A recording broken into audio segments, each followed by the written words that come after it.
Okay, now for radiator hose replacement. Its difficulty varies depending on how accessible the hose is and how accessible your little C-clamps are. The reason we're changing it is because it's starting to develop bulges before the C-clamps. And that bulge means, not only is the condition of the hose deteriorating, it's soon to be compromised because it's not going to be able to hold this pressure in this bulge, and it's going to burst and cause a coolant leak and all sorts of other havoc. The only tool we need for this job is a flathead screwdriver to undo the C-clamps. And I'd also recommend either draining the radiator down a bit so that you don't get coolant all over the place when you take this hose off, or have a little pan or cup or something to put the coolant that's maybe sitting in this hose. Now, I did lie already. You do need one more tool besides a screwdriver. You also need like a pair of scissors or something to cut this hose to fit, because as you can see, the hose comes a little bit longer than is necessary. Scissors or box cutter or whatever is sharp that can get the job done.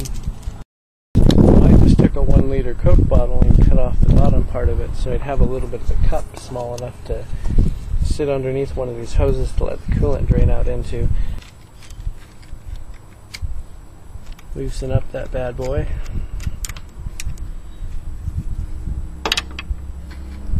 Pull it down the hose a little bit too, just to get it way out of the way. There we go. Just slide it on. I had a little bit of sprayage when I undid that clamp.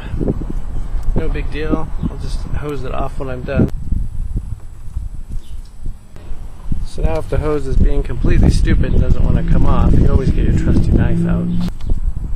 Yeah, even with a slit cut in it, it's stuck to that pipe. It's pretty good. Got a little bit flowing into my little jug here. Time for this one. So as you can see, we got our hose removed. A lot of coolant dripped all over my fan. I'm pretty pissed off about that. And our hose. So as simple as that, just take the new hose, line it up with this one, cut it to be about the same size, depending on how well the last one fit, and just reverse the order and stick the hose on that end, the hose on that end, and make sure you put your C-clamps on that first, and tighten it up, fill it back up with coolant, and you're ready to go.